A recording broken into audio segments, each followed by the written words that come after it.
Hanep naman mga idol, bagong Aerox SP version.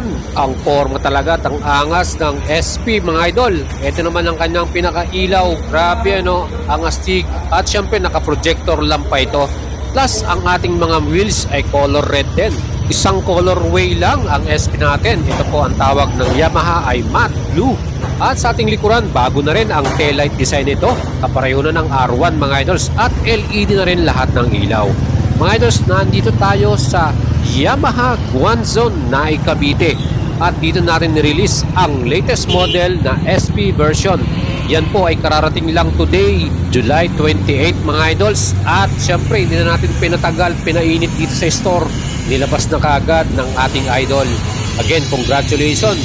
At syempre salamat din sa assistant sa atin ng Yamaha Guanzon Nai Cavite dahil nakakuha kaagad ang ating subscriber.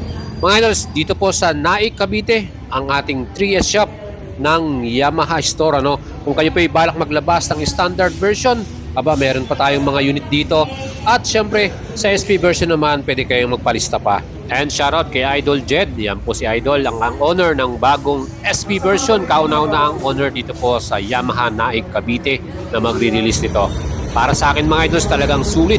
Ang ating presyo dito ay 163,900. Anong masasabi mo mga idols?